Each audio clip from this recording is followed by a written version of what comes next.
brother,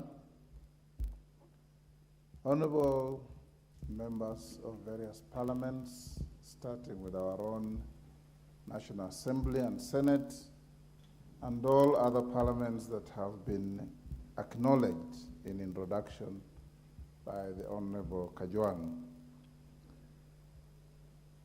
Allow me to welcome you to the House of Parliament, to the Republic of Kenya, for this very important climate change summit. The first in Africa, to convene in Africa to talk about Africa for the Africans. As students of history, you know, in 1896, a group of Europeans congregated in Berlin, Germany, and called themselves the Berlin Conference, sometimes called the Congo Conference. These Europeans decided to share Africa. They called it the scramble for and partition of Africa. They shared Africa into many, many, many small countries and ended up giving the Congo as a gift, a personal possession of the King of Belgium. And there started the destruction of our continent. They embarked on violently uprooting communities in Africa, violently drawing boundaries, cutting off communities from one country to another. I saw my Ugandan friends here from where I come from. I'm a frontier citizen, and the majority of my relatives are in Uganda. Then they built railways running from inland to the coast everywhere. There's no railway in Africa that was built running from one landlocked country to another. It was all from inland to the coast, inland to the coast. They embarked on looting our wealth. The entire Western world was built on African sweat, on African wealth, starting with slave trade, slavery, colonialism, imperialism, and currently unequal terms of trade, where we give them our raw materials and take back finished products at sometimes 10, 20 times their original cost. I'm giving you this background to understand why Africa is where we are. We pollute least, we suffer most. And those who pollute sometimes have treated Africa with extreme dishonor.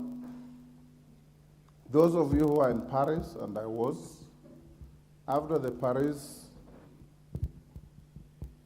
summit and the Paris agreement, the greatest polluter on earth, America, their president called the Paris Agreement a mischievous fraud.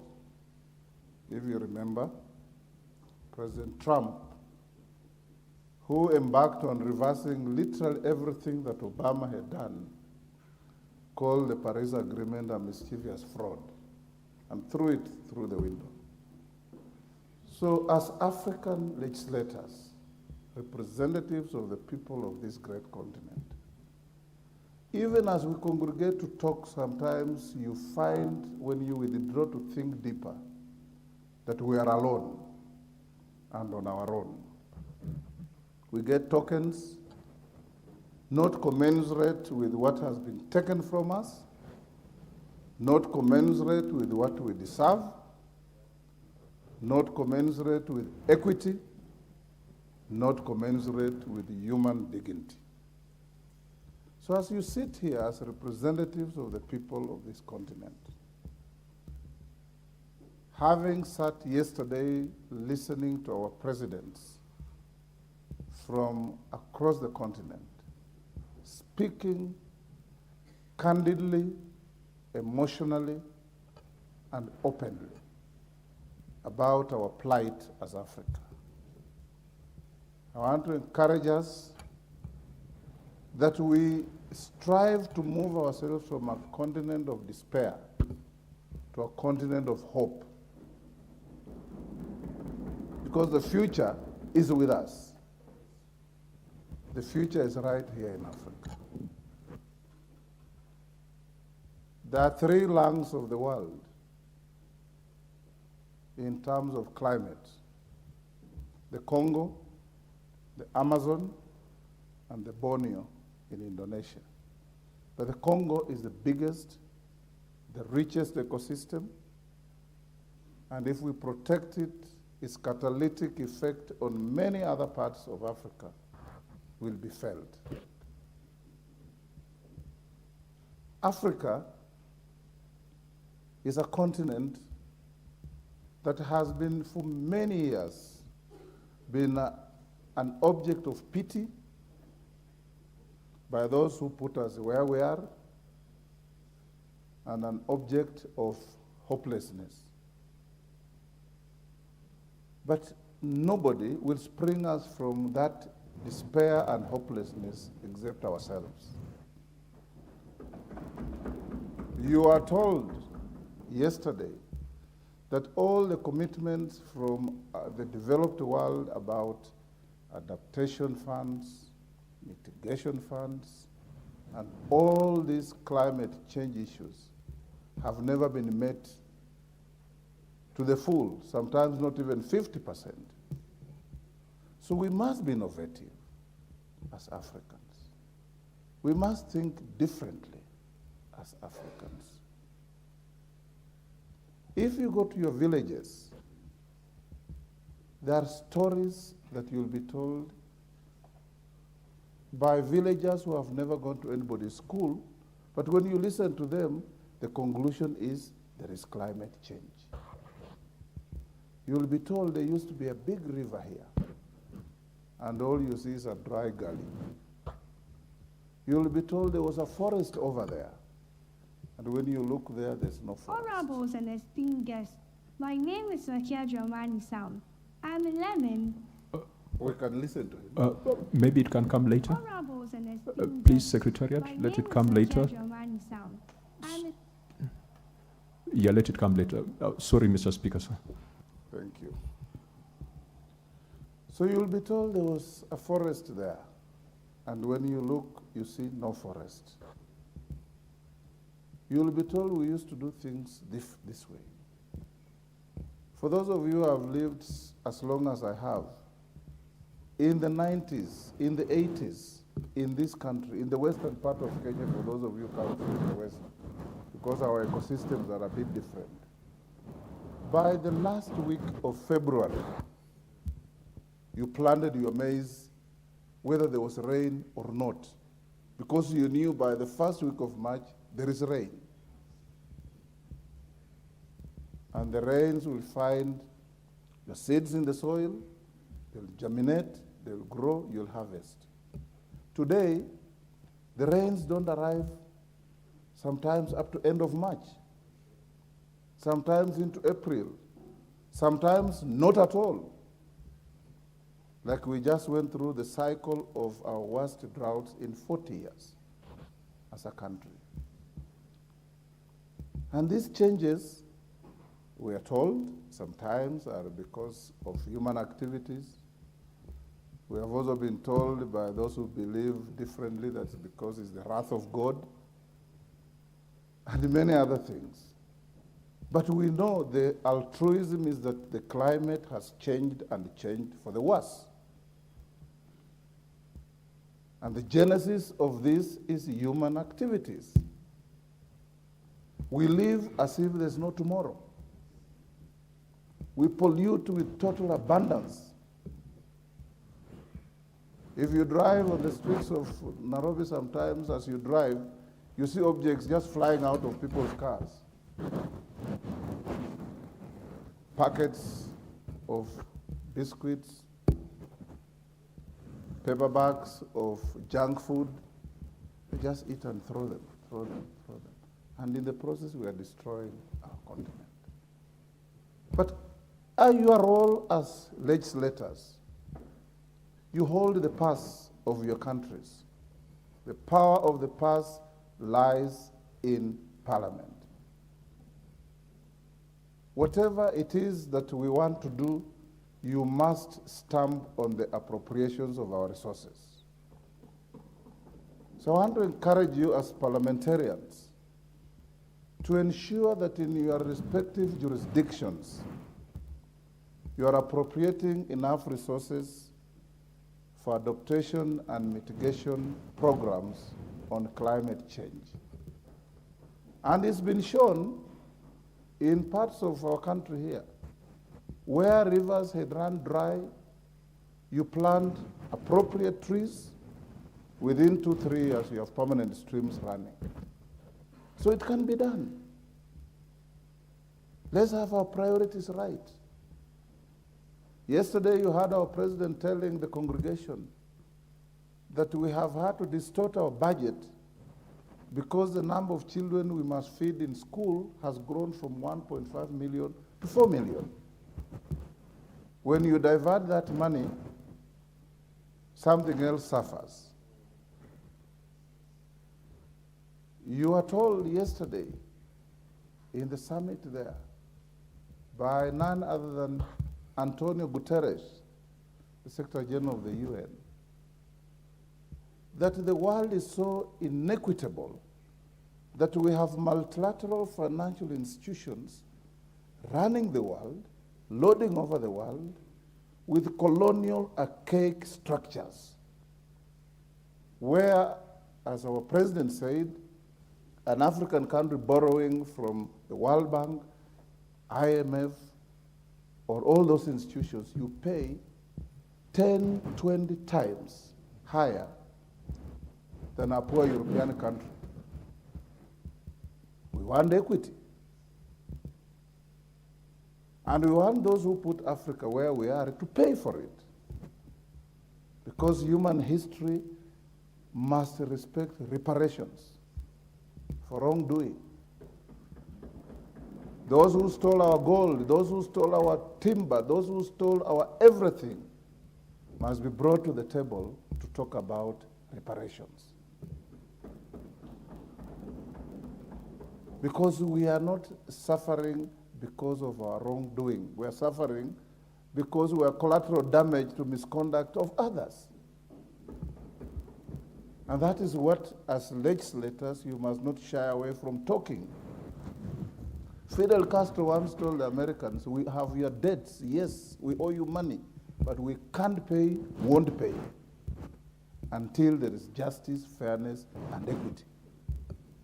We probably will not be that extreme, because we are governed by international instruments of borrowing and lending and all this. Then you have the Paris Club that will call you to humiliate you and call you are a failing state. Then you have all manner of descriptions, highly indebted poor countries, emerging countries. Today you are emerging, tomorrow you are highly indebted and poor. You know, they sit in Washington and decide what tag to put on you as an African country. And the tag they put on you determines whether you access credit or not. So Africans must come together. Africans must speak one language, one voice to protect our continent from the ravages of climate change, but above all, from those who cause this climate change from other places that you suffer most. We had a sad story in this country, honorable members, in the last drought and food shortage, of a woman in Mombasa who had absolutely no food. And her children were there staring at her as a mother. And the children must eat something. So she put a pan on fire, put water, and put stones and started boiling those stones with the hope that these children will sit hoping that the mother is cooking something for them to eat until they get tired and sleep for her to wake up the next day. That is our mother Africa. And I want to assure you, members of parliament, there are no angels out there that are coming to solve the problems of Africa. It is ourselves. And we must learn from each other. Kenya has passed a very progressive climate change bill that has been ascended to. The President of the European Union made reference to it yesterday. I want to encourage those of you, honorable members from other jurisdictions, we'll give you free copies to go with and see whether there are any things you can pick from there as a good precedent. If you improve on it, we'll also borrow back from you to improve ours even better, so that Africa can be in charge of its destiny. We used to be an agenda on tables of discussion. Eventually we crept to the tables of discussion. Now we are setting the agenda on the tables of discussion. And we must never look back. So Senator Kajwang, as you discuss to come up with a parliamentary declaration from Nairobi, I want to encourage us that as members of parliament, you hold very unique positions in our countries. Forget about our petty party differences. At the end of the day, when there's a flood hitting Malawi, it doesn't hit the opposition, it doesn't hit the government, it hits the people of Malawi. At the end of the day, when there is a ravaging drought, it hits all of us. On matters of climate change, I want to urge us to be fiercely and viciously patriotic to our countries, to our mother continent, so that if Kenya can help Somalia, we will. If Uganda can help Kenya, it should. If Malawi can help Zimbabwe, let it be, so that we be each brother's keeper. I want to finish by assuring you once more that Africa is not poor. Africa is a very rich continent with very poor people. If we take charge of our continent, our resources, statistics will show you that Africa has a share of only 5 to 6% of international trade. But the commodities for trade are from where? From Africa. Africa, like you are told, pollutes least, we suffer the most. The ball is in our court as legislators. Let's rise to the occasion.